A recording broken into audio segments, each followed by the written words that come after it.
www.congotopnews. Bonjour à vous fidèles branchés de notre chaîne www.congotopnews.com avec Noli Tamboulissage.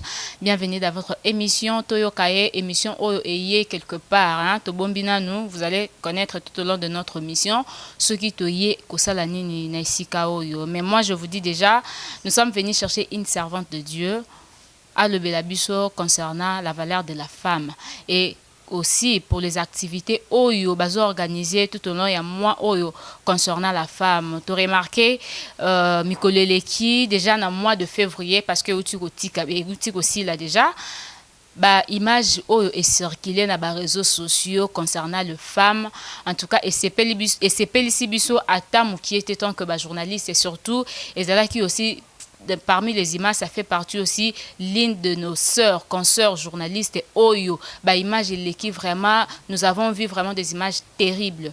Parmi ces images, ton monument entier Mobimba et le belli sur le femme pendant que Tozaki vraiment à quelques jours il y a Oezali mois de la femme.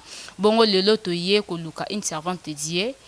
Elle va se présenter et avec elle, nous allons parler de la femme, nous allons parler des activités de la femme pendant le mois ici. Nengeni moi si akoki komiye ba poto monineti basi baza komiye ba lisusuté na makambo bazo sala. Bongo déjà avec la permission de Epi Image, avec la permission de tonton Mwinga 16 Mobile Sérieux, nous allons déjà saluer notre invité du jour. Bonjour maman.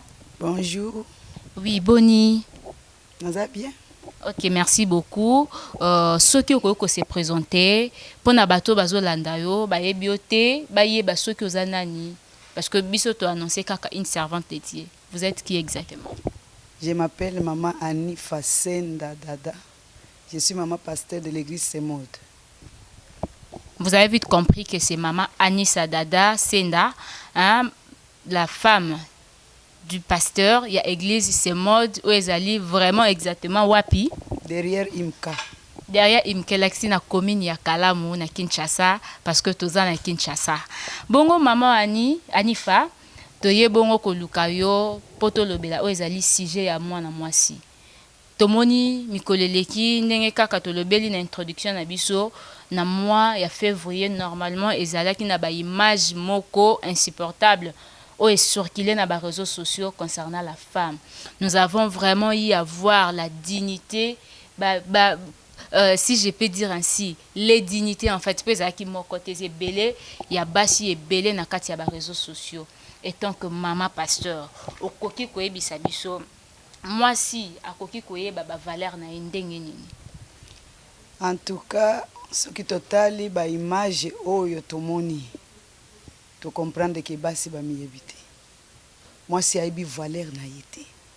Moi si aibi valeur oyo nzamba pesa yete. Pour ceux qui moi si aibi valeur oyo azana ngo na sena moyo oyo akoki kotia ba image ndengo na tena télévision to na ba réseaux sociaux. Moi si yango o azotala yo peut-être akoki koyeba siko valeur na yango ndenge nini parce que vu ba image dans ce total te moni peut te comprendre que moi ça aibi valeur na été akoki koyeba valeur na yango ndenge nini. En tant que chrétienne en tout cas je ne peux parler que du christianisme.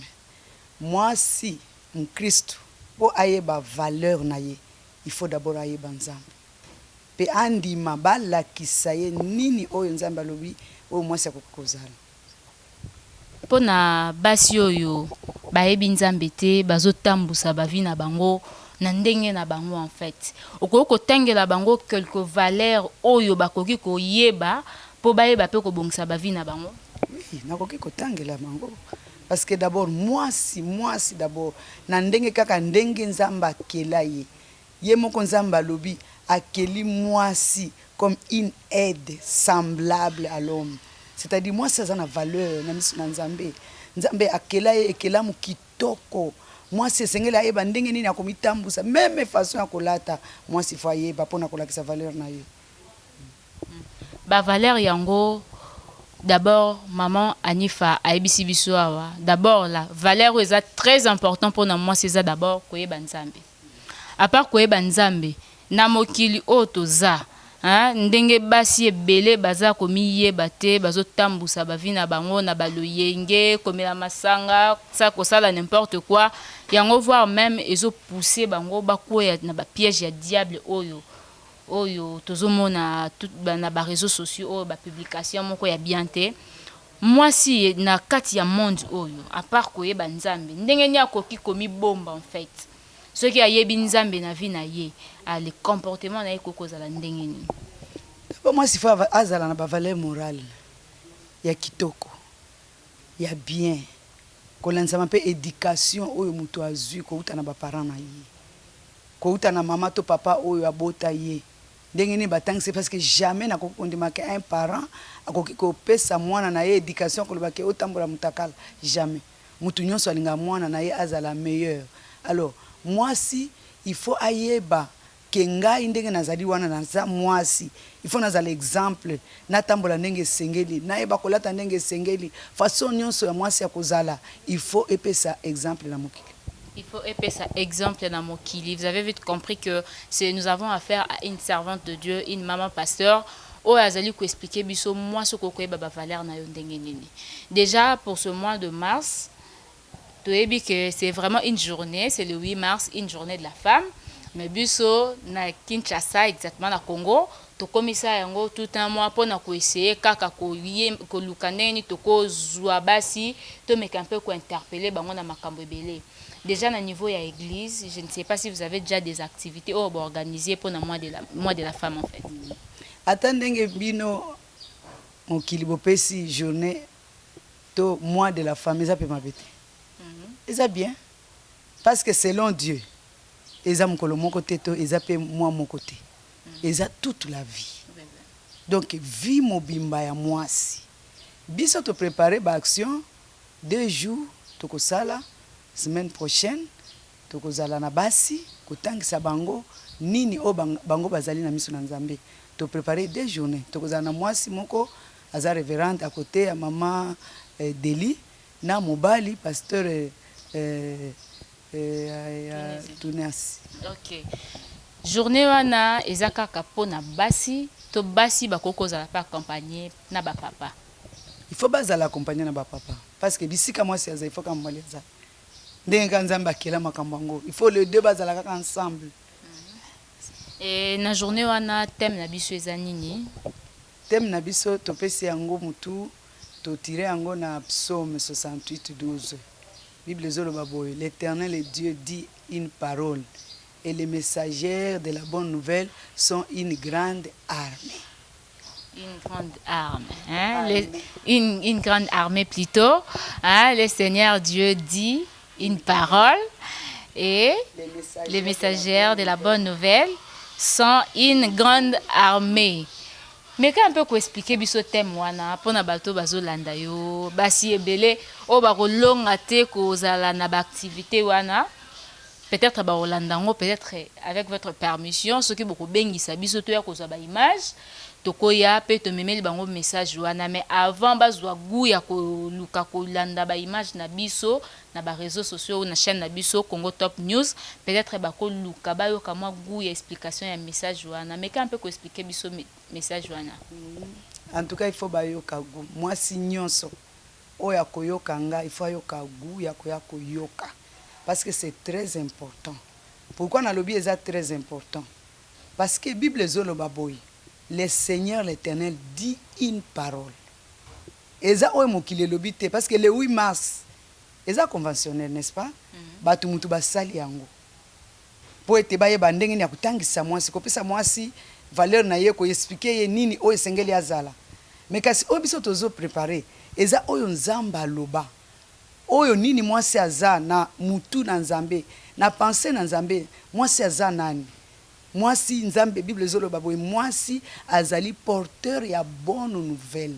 Pe na miso na Nzambe Nzambe azomona mwasi armé na yetala kaka meme na mokili ata na mboka na biso. Soki mboka wana balobi mboka wana eza puissant. C'est-à-dire mboka wana eza na armée puissante.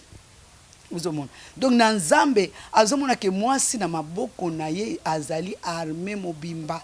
Tala kaka ata na mokili ndenge ezali wana. Armée ceux qui pays ba négliger armée pays wana kozala puissante.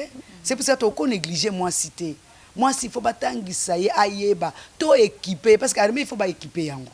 il faut pas former au monde ba armé ba kendaka toujours formation il faut pas former ba pesa ye minduki tolingi ko pesa basi minduki po ba yeba ndenge nini ya ko vanda na sena moyi oyo ndenge nini ya ko yeba meme ko tangisa na banda kuna bango ndenge nini meme ya ko vanda na mabala meme na musala ozomona yo nzambe azoloba eleki meme oyo mokili zolo. Vraiment. Les femmes, vous avez compris que oh nzamba oloba et les qui même na auto koko zo na mokili. Mais na basi belé ba bangi ba bi armé. Ba pesa so minduki. Mais quand un peu expliquer ba minduki ya nini auto boko pesa basi en fait. Minduki tozo pesa basi ezali loba na nzambe. Parce que loba nzambe zo benga ngo épée. Épée wana iloba na nzambe musala nango eza ko bongisa. Kolongola esengeli kolongola kotia o esengeli eza. Ok, kolongola oyo koki, kolongola kotia oyo bokoki kotia. Maintenant, maman pasteur, tolingi ozwa thème na biso, na message o memeli biso concernant la femme, mais quand un peu ko zongisa yango na ko sala ngo parallélisme na image o ya mwasi uti ko beba et pesa biso mo message moko beton qu'une servante de Dieu. C'est vrai que ça la passe na mutema. Kolansama o nzamba lobi na o tozomona oyo mokili ezo présenter biso na yebi ke mokili ezolinga ko bebisa lisusu koleka parce que soki totali image wana tokoluka komituna intention ezani sima wana soki totali image wana tolingi toyeba mokili elingi kotangisa biso nini mais biso tokotangisa na mokili te. C'est pour cela qui n'a pas si image ya parole de Dieu. C'est pour dire que biso tokoluka kaka oyo parole de Dieu est lobby. Parole de Dieu est lobby nini pona mwasi. Mwasi azana valeur na miso na Nzambe. Nzambe yemo kwa yebi valeur ya mwasi yango Nzambe lobby la femme c'est une messagère de la bonne nouvelle. Bisika mwasi aye amemi bonne nouvelle. Bisika mwasi aye akuti kufa pesi bomoy bisika mwasi aye akuti place o makambo ese baby mwasi famema makambo ko bongisa pona bande ko na biso basali ba bêtise wana okolobela bango nini penza te baluka nzambe est-ce que bayoki de faut o meka peu ko loba ngo sous avec insistance pour bayoka bien en tout cas ezala ba o batie ba image wana ezala ba o peut-être à la longue bakozaka na idée ya kotia lisusu ba image wana na yebisi bango boy Bible ezoloba boy oyo ozo détruire parce que on est à destruction ozo détruire nzoto na yo ozo détruire avenir na yo ozo détruire même destin na final Bible ezoloba mutu azo détruire nzoto oyo nzamba ko détruire yango na lobi baluka nzambe po ete kanda na nzambe ko zali kolona bango po nzoto wana eza ya bango te mokeli na bango azana posa nzoto wana azana posa eza détruire boy te. Ok, merci. Merci. Nous avons affaire à une servante dédiée. Mais toko kata émission était sans pour autant tout le belapé ezali thème où ezaki choisi pour na année oyo déjà eza l'égalité sans limite. Yangonde eza thème ya année oyo concernant la journée de la femme. Égalité sans limite. Yozo comprendre yangonde nini maman. Gazo comprendre yango bien. Alors très bien d'ailleurs et puis singa makasi na thème na biso oyo tozo exploiter na église na biso mbula. Ce qui balobi na miso na Nzambe, Dieu dit une parole. Et les messagères, c'est-à-dire l'homme c'est un esprit. La femme aussi c'est un esprit. Donc nous sommes égales, même au devant de Dieu. Et pas dans Nzambe, bah inégalité zate. Biso batunde to eba o aza sexe faible, o aza Nzambe pa na ye makamba sexe faible zate. Nous sommes les esprits devant Dieu qui doivent servir l'Éternel. Alors que ce soit même na mokili, égalité wana eza mabete.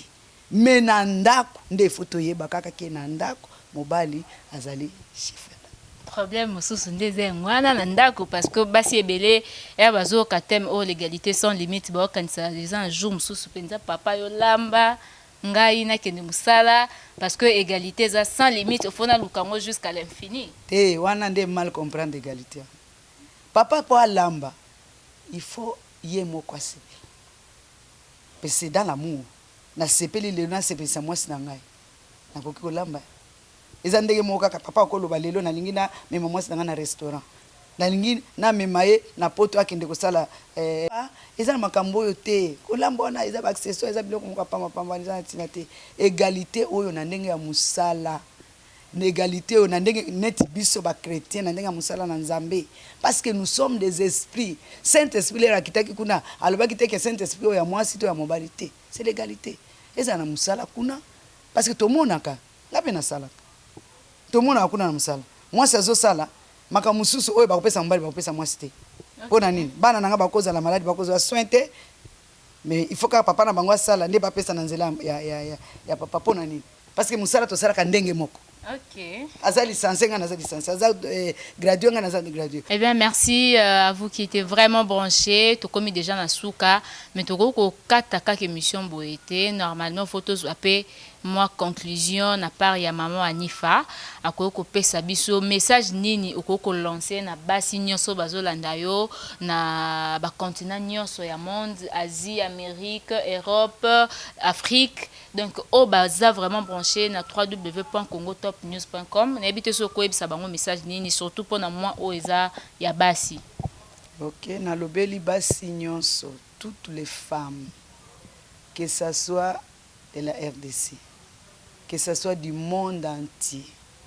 C'est vrai qu'on a donné un mois le nom du mois de la femme, le 8 mars, le mois de la femme, c'est conventionnel. Mais pour Dieu, Dieu veut que la femme puisse les connaître d'abord. Que la femme puisse vivre la vie de Dieu comme il se doit. Que la femme puisse connaître ce qu'elle vaut auprès de Dieu.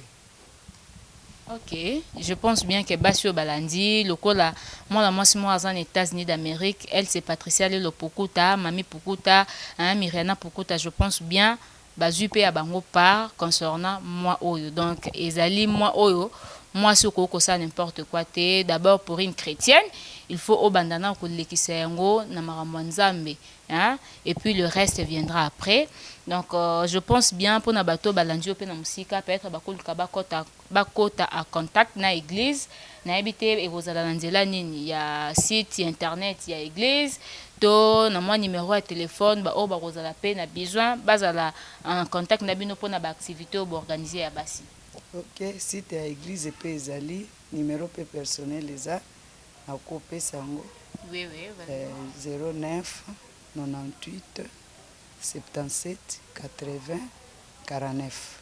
Encore 09 98 77 80 49. Ok, merci beaucoup. Quelques salutations pour Nabato Balandio. En tout cas, na koyebisa bango na lingi bango mingi basi nyonso ya mokili mobimba. Na pesi bino mbote. Me na lingi kaka boyoka ndenge naza koyoka. Kolandisa ba video oyo tomoni to sala makasi. To tel bana nzambe o Yesu alingazonga. Ok, basi to sala makasi to te liloba na nzambe parce que Yesu alingi azonga parce que misala ya mabezo sala mingi concernant la femme, surtout être oyo ils aura toujours utilisé, mais il faut ndekoe banzambe kotambola na nzambe. C'était là votre émission Toyokaye tozalaki bongo na maman pasteur Anifa, hein, Anifa Senda a expliqué biso makambo ebele concernant la femme. Je pense bien que bozaki ebele pe bolandi. Quant à moi Rebecca Bilendo, je vous dis déjà au revoir, mais avant ya kokata il faudra dire merci à Epsi Image wazaki na sima ya caméra pe na tonton Mwinga mobile ya série et surtout na Oezali chaîne Nabino www.congotopnews.com avec Noli Tamboulessage. Au revoir. www.congotopnews.com